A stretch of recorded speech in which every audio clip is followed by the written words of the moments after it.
Hey there, everybody. It is Chelsea here, and welcome to another episode of Rested Mamas Talk. I have my wonderful business partner and partner in crime, Mika. Hey, how are you? Hey there, guys. And we have a really exciting episode today. Not that every episode isn't exciting, but this one is extra special to us personally. So Mika, do you want to kind of kick it off? Yeah. What are we going to All really right. focus on today? What are we talking about today? We're talking about mom guilt in real life. And I know there are probably lots of topics and conversations around that right now. And Chelsea and I were trying to figure out what are we going to talk about? And the last 2 weeks have just been so crazy that I realize, it just mom guilt never goes away. It just changes in flavor. And I can't even tell you that I remember what has even happened the last 2 weeks, but I can tell you how I felt. Absolutely. And that's the stuff that sticks through it, is the things that second guessing everything that I decide for my child at every moment. Did I do the right thing? Oh, did I say that the right way? So yeah, I'm glad we're going to talk about it. And we have a special guest here to help us with this conversation. So everyone say hi to Emily. Hey, Emily, how are you? Hello. Good. How are you guys? We're great. Thank you so much for joining us today. So Emily is actually a former client of ours. She came to us when her daughter was actually a newborn. And it really, well, first of all, she's wonderful. That's partially why we had her on today. But she really has had those same feelings that all of us have had. And she really is here to kind of help us dive into that mom guilt today and really talk about it in real life. Because I mean, we always see those like hashtag mom guilt, right? Like, but what does that actually mean for real moms and in real life? So Emily, if you don't mind introducing yourself just for a moment, and then we'll kind of keep on rolling. Definitely. Yeah. Well, thank you guys for having me on. I'm excited to be here and talk about this. And it's actually kind of interesting because initially I was like, mom guilt, like, what do I have to say about mom guilt? I only have a 9-month-old, right? Like even that in and of itself was just was something that was a thought that I had, and I had to like shove it down and know that I'm justified in having a conversation about this. But yeah, so my name is Emily Jaeger, and I currently live in San Antonio, Texas. My husband is an Air Force pilot, so we have been here about 3 years, and TBD where we go next. But for now, I will continue to work remote regardless of where we go, but I work remotely for a university-based public health research center as a project director, and have a 9-month-old daughter, Josephine, Jojo, Joey. Just crazy. She's 9 months, by the way. Time really does fly. Absolutely insane. Started crawling this past weekend, so it's like total game changer. But yeah, that's kind of. Well, again, thank you so much for being with us. Definitely. Like I mentioned, you kind of started working with us when Joey was a newborn, but 6 weeks. Gosh, was it that young? I was trying to think. So. I was like, man, how old was she? But we have talked a lot about our newborn stage quite a bit. But I would love kind of for you to share, like, what was that newborn stage like for you? I mean, Mika and I talk a lot about how, we always say like the newborn fog, that it was really foggy. For those of you who do not know, like I really truly suffered from postpartum depression, and that was a really big part of my journey. But what did that look like for you and for your husband, your family in general? Were there any really unexpected challenges for you at that point? Totally. Yeah. So, Joey is, we were kind of like saying this before we started recording, she's nosy. She wants to be up in people's business and know everything that's going on. And looking back now, I can actually like see that was still her person, was also her personality when she was a newborn. She's always been pretty independent. She's always like wanted to be actively engaged and involved. And for us, really like that 6 to 8 week mark, which I know is very common, But that really was the hardest. And I had heard that, but had no idea of actually what to expect until we were kind of in the thick of it. And I think the biggest thing for us was just her naps. And that's why we ultimately reached out to you, because we had absolutely no idea. I'd never heard of being overtired, especially like among kids. Had no idea that was a thing. And Joey was never the type of baby that just fell asleep. Like she never, even, just during the day, everyone's like, oh, newborns are so sleepy. They sleep all the time. And I'm like, what are you talking about? Because that was never our experience. We had to actively put her to sleep. And that was exhausting, obviously, for her and also for us. I think it all kind of like culminated in probably around like 6 to 8 weeks, where I think Chelsea had been texting you, and like I was like, she's been up for like 4 or 5 hours. I don't know what to do. She's just like screaming, and you were like, get in the car. I think ultimately like Zach got home and we were able to like have her sleep in the suite. But like understanding and realize there's so much going on in that little brain that was like totally new to us and beyond us. And so that was probably like the most unexpected challenge that we encountered. I felt like I also it should be easy. Like it should just like they should go to sleep. They're tired. Yeah, and the other babies, like that that constant comparison of like, well, that newborn sleeps all the time. Well, they can just put that newborn down and they'll sleep. And that was never us. And very far and few between. I just want to say, Emily, but like that's what we see as moms. Right. And I think that's where a lot of the guilt comes in, though, because it's exactly. Like, well, I see that picture of that baby, like, or that person, or wow, they seem like they're okay. But there's something interesting that you said was when we brought up that, hey, let's talk about mom guilt. It gave you kind of a feeling. Bring us to that feeling a little bit. What was that gut reaction, and why do you think it's a little bit of what like cognitive? Because I'm still, I kind of felt like in the eyes of other people, like I'm still a new mom, right? I haven't been doing this very long, so like, the feeling that I would be discredited because of that, I think was kind of that knee-jerk reaction. And then having to kind of like, again, like shove that down and just kind of be like, nope, like I'm not accepting that today. Like I got the experience too. You had mom guilt about mom guilt. Exactly. And I think that's what is literally mind-boggling about this topic specifically, is that there are no rules. It doesn't play by the rules. It creeps in, and when you least expect it, or for no apparent reason, and it just sits there and it kind of lingers and pokes you. Yeah.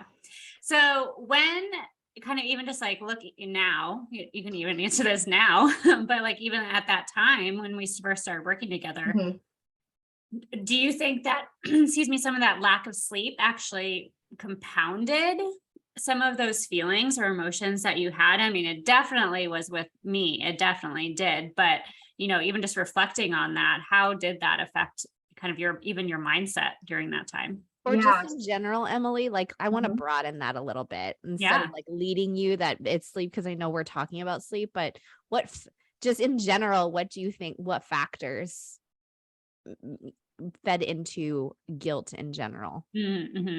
I think a lot of it was like we've kind of mentioned, that comparison, and everything that you hear, from, I mean, even like during pregnancy, like at the hospital, and what you're being told, and like, every time I went in for an appointment, they're like, "Are you getting rest? Are you taking care of yourself?" And I'm like, "No, what are you talking about? Right? What does that even mean?" And so, that whole feeling that like when they say sleep when the baby sleeps, I'm just like, that's stupid, because like mentally for me, that was the biggest challenge, because I would sit there and I'd be like, I know I'm supposed to nap now, but if I'm honest, like I'm not a great napper. So, there's that too. And and just always having things to do. And so that constant kind of just like my mind not being able to shut off I think was one of the hardest things. And you know, you can tie that back into mom guilt because it's constantly going. You can also tie that back into sleep because I just couldn't shut my brain off when I had the time and the space to sleep. Right. Like sleep wasn't an option. Yeah. And we talk about a lot about how like babies are overtired, but we as adults are overtired, and that compounds it too. And it's just, it's just kind of never ending cycle, 100%. You know, was there anything that, you feel like has been helpful in that thought process for you, or even like when you're in a spiral, even you, Mika, like, is there anything for you guys that were just like makes you stop and say like, okay, not maybe the most logical thing for me to be thinking through right now?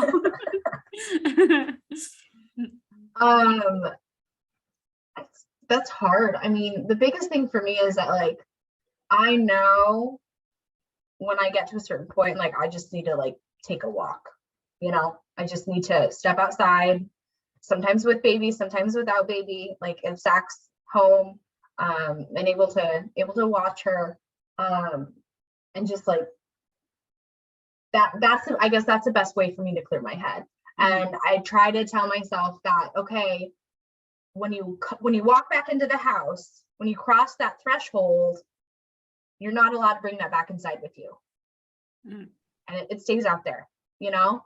And that's been there's been multiple walks where I let myself cry, I let myself feel whatever I need to feel. But when I cross that threshold and I come back inside, it doesn't come in with me. Wow. And I think like that, the visual, like that mental barrier has been one of the most helpful things of trying to create that safe space where like I'm in my own home. Like I don't need to feel guilty about what I'm doing in my own home.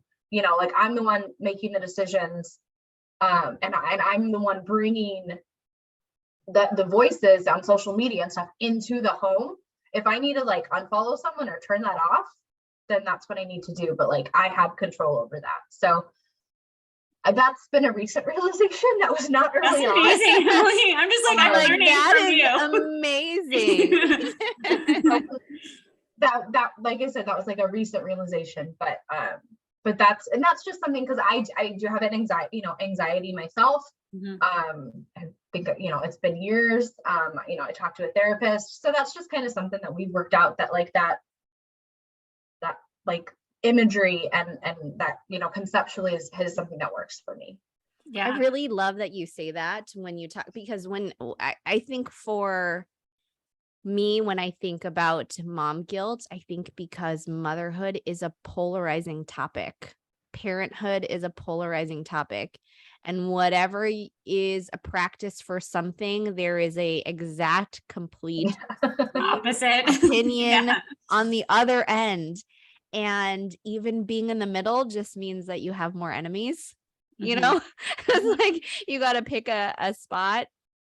And I love that idea that if you know in your heart that this is what's right, a decision that's right for your child, for your family, that's unique from anyone else around you, then it is your duty to shut everything else out. Yes. And we're actually of a community where we act in one or two ways as moms. We either feel like we have to ask a lot of questions to a lot of people to get validation, just not because we're second guessing ourselves, but we just want to know we're not alone and we want to know we're going down the right path. And then there's another situation where, we just kind of stuff it in. And both, I think, build or overfill the mom guilt quota for the day. And so I actually think that there's no way to get rid of mom guilt. I really honestly believe that. I feel like we all have a thermometer that we're able to manage through. And then at the point where your thermometer is about to burst, you better walk out, or you block it out, or you leave that person on mute on Facebook. Exactly. Yeah.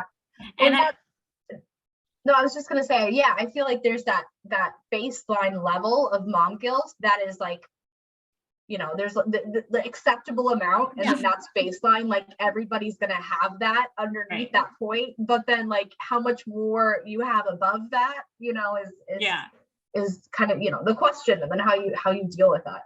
The point where your mind can go, yes, this is dumb. Yes, I feel a little anxiety of it, but I can manage it. That point versus I'm crying in the bathroom by myself.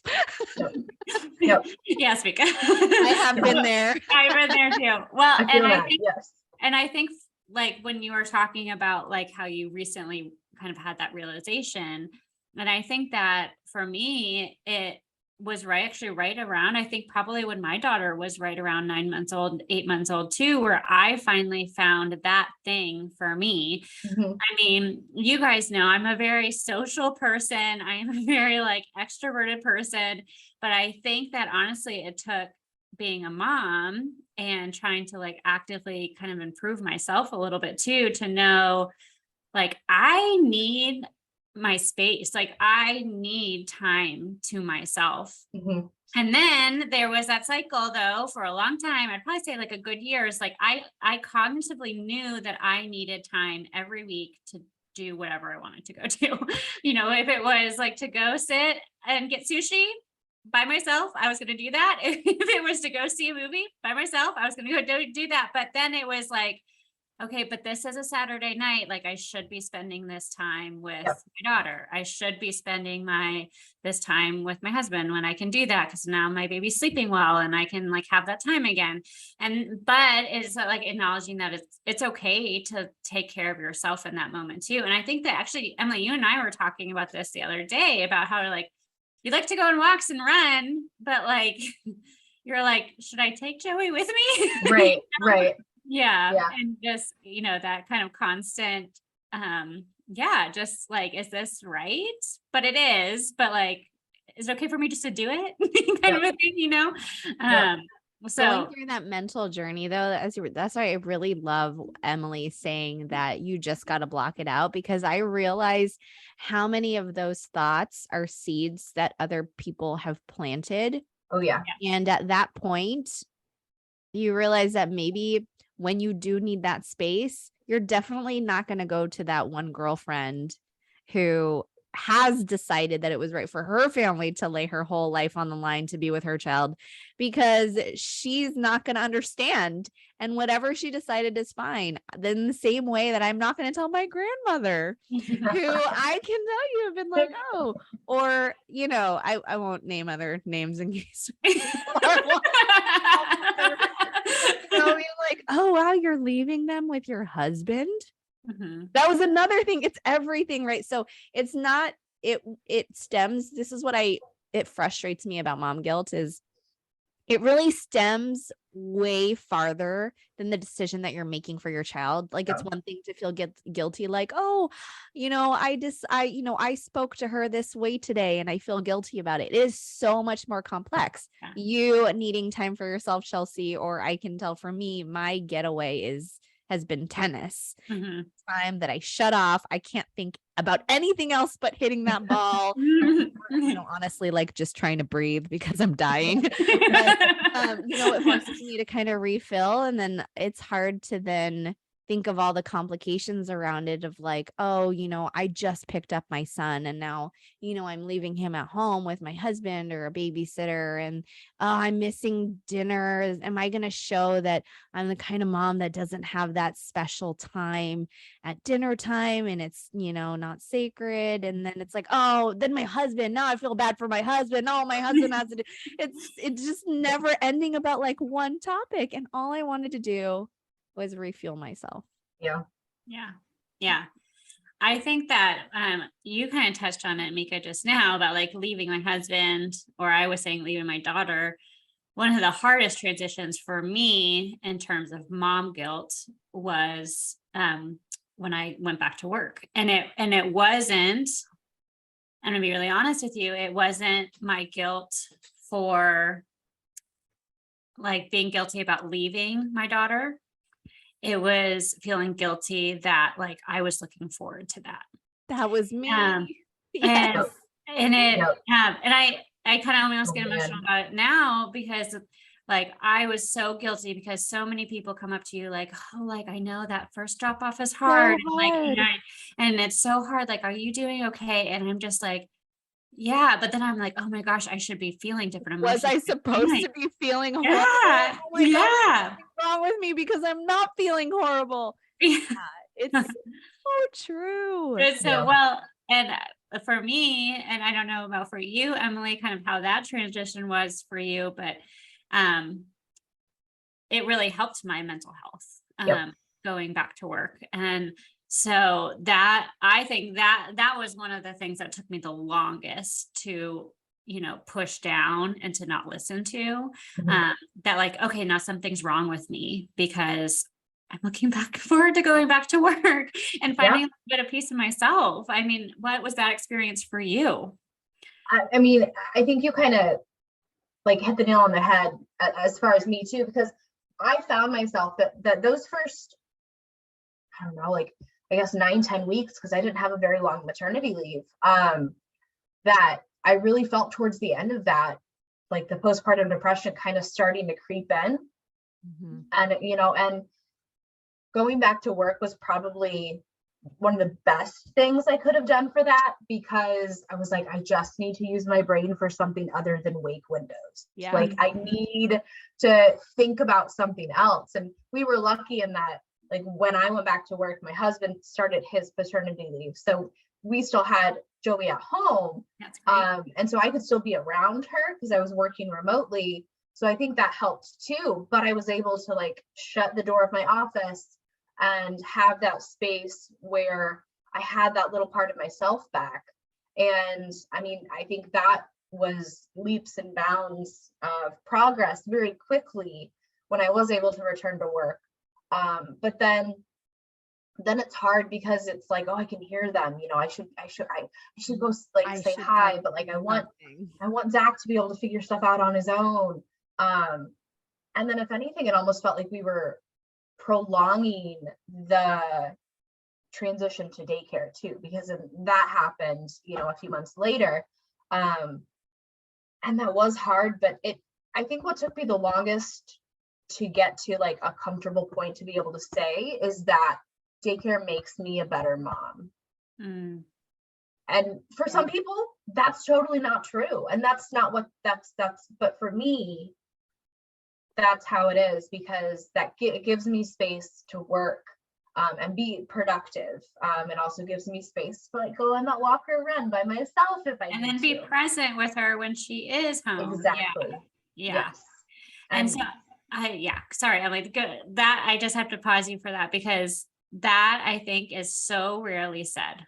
Mhm. That, and I love how you worded it. Daycare makes me a better mom. So well, first of all of you daycare workers out there, like kudos Oh to my you. gosh. You guys work so hard. We love you. Like, yeah, but Teachers, yes, for sure. and a lot of times too, it's just like also knowing that like she's okay, and she's okay, and you're okay, and everybody is okay. And if it is working for you and for your family, we say this all the time, Mika, that is awesome. Don't feel like you need to be changing anything. Yeah. It is your family. It is your family unit. And it's your personal health too, so. And I love this message because I think that that side of it, the message where it's like, oh yes, it is hard and you don't want to leave your kid. I think that is a really common feeling. What we're talking about not feeling that guilt and then having the guilt of not feeling the guilt The guilt. is maybe not as known. And so if you're not sure if you're feeling this way, I actually had this conversation with a close friend a few weeks ago that she responded to me with, yeah, but don't you miss your kids? And you decided to be a mother, so that's your identity. But I said, I just respectfully disagree that just some of us, it's not because I want to go to work to leave my kids, or because it's not even about me time. Yeah.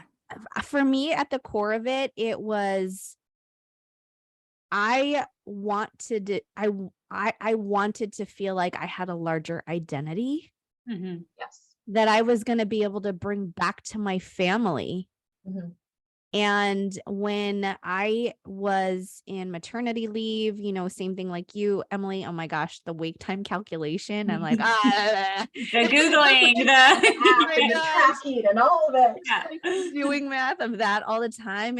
It just felt like there has to be a larger purpose that I can provide even back to my family, content that I can bring back to my family, thoughts, perspective. And I honestly felt myself turning into mush. And Mhm. that to me is what Yeah. made me feel like I had to go back to work. I had to do something else. And so whatever that is for you, if for other moms, that doesn't mean that it has to be work. Maybe that No, means, not at all. you're at the library and you're volunteering, or you decided that you are going to do your, organization chats with your other mom friends. I think it's just the point of like, it's okay to feel like you want to have another identity other than mother. Yeah. Mhm. And I think that with me, like, it was almost like a grief.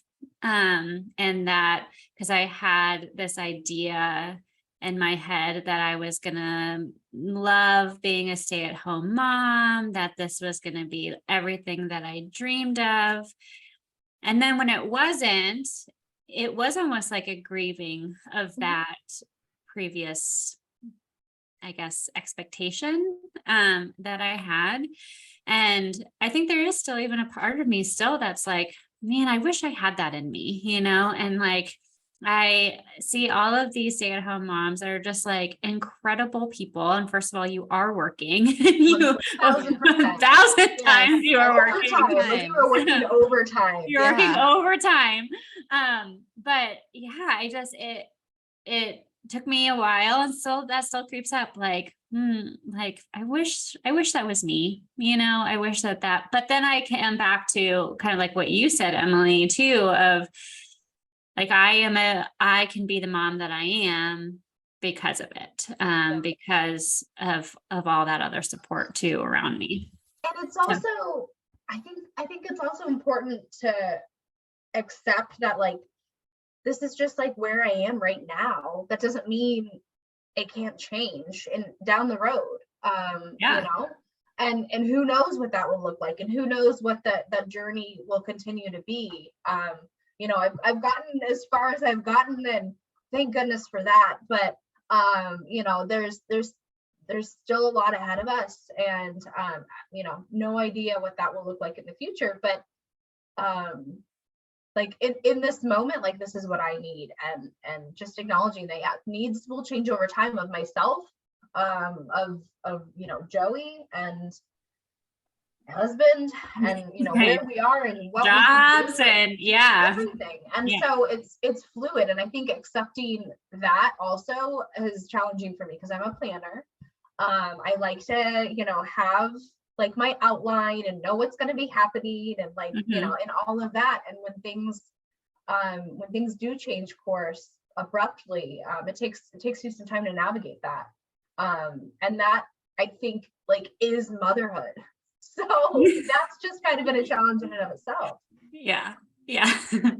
Well, I really honestly, this is a little bit, we talk about this a lot, but that this is really Mika and I's little dream, to be having these conversations, just because of our personal experiences, but also just in the nature of who we work with and what kind of community we have around us too, professionally. So I really honestly, I can't thank you guys enough for even just Mika, as always, too, like just being open and honest Yeah. about how it all Yeah, is, thank right? you, Emily. Yeah, and Yeah. you too, Chelsea. I think that is, I know, as we think about what is going to combat mom guilt, having the conversation openly is Mhm. the first step, because you mentioned something. Oh, I had this picture in my head. You said, Chelsea, right? I had this picture in my head that I was going to enjoy it, and that was I was looking forward to. But that came from somewhere to make you feel like that was the ideal.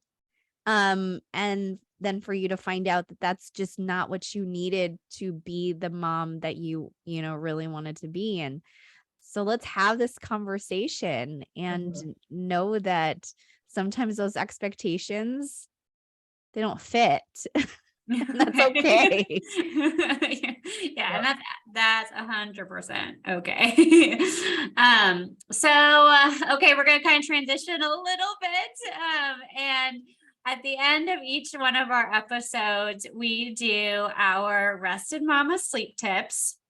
And okay, so friends, this is something that we love to do. We really want to give you not only an ability to relate to our crazy stories and one another, but also to really leave with some value. And so I asked Emily and she graciously said yes I would love for Emily, for you to give your sleep tip today. So, and kind of think about it in this way. So, and like we talked about earlier, where, looking back at you at the start of your motherhood journey and kind of just that progression too of mom guilt, what is one thing that you would kind of piece of advice that you would give yourself? And then also one piece of advice that you think that you'd really listen to in that moment. Right. Because those are two different things. But I think that like the biggest thing for me is kind of, in the same vein of what we've been talking about. When I was pregnant, I think I went on and just like followed everything that I could related to babies and moms and breastfeeding and just everything. And giving yourself space to be like, that makes me feel bad, like unfollow, unlike, just get it off your screen, because it's what we do for when we're up in the middle of the night feeding. Sometimes we're just kind of scrolling mindlessly, and if you feel that sense of guilt, like if something triggered that you saw, just remove it. You don't need to see it. You don't need to have that come up again, because that comparison, I think, is one of the most toxic things that contributes to mom guilt. And so removing that allows for you to have a better space for yourself, and also acknowledging that you don't need to constantly compare, because you know what? This is the first time there's ever been Joey. This is the first time that I've ever been a mom. And so like Joey and we're doing this together. We're growing together. We're learning together. Advice from other people is great. Advice from other people sometimes is not great, but you can kind of tune out what makes you feel crappy and filter that. And who makes you feel that way. Yeah. So I think that's the biggest thing for me, is just like unfollow, if needed. And I think, and my tip too is kind of like piggyback on that, and that it's okay to keep your boundaries and to find what those boundaries are. And that's exactly what it is. Yeah, absolutely. And I would say that I'm going to bring this back to sleep, because you know what mom guilt does, anxiety does. I don't know if you guys had this, but I had a hard time sleeping even when I could sleep, because you can't turn your mind off. So we always talk about having a bedtime routine for your children. You should have one for yourself. If you don't, I can tell you, I get laughed at all the time. I 100% have a bedtime routine. I'm laughing because you guys. I love this. I love this. I'm going to take this whiteboard and I'm going to write down my bedtime routine. But by the way, so I just have to call out, because I forgot to at the beginning. Emily, I love that you drew our Rest Mama Happy Baby logo on the back. I love it. I was extra. It's fun. No, you're right, Mika. Because I mean, honestly, just like we talk about, bedtime routines for your child really helps them to make that transition between day and night and gets their brains ready. It's the same thing for all humans. We have needs. Adults too. I mean, even more so after we became moms or parents, that doesn't make us immune to having needs. We still have to, wind down and Yeah, awesome. Well, thank you so much. I honestly thank you so much, Emily, for taking the Yeah, time out of your day and really talking to So us. appreciate you. of course. It was And fun. I'm glad to be here. yeah, well, and please know to everybody, we really aren't going anywhere. If you feel like you are, struggling with mom guilt, if that is stemming partially from sleep, you know where to find us. And we really honestly can't wait to chat with all of you next time. Thanks so Thank much. you. We'll talk to you next Bye. time. Bye. Bye. Thanks.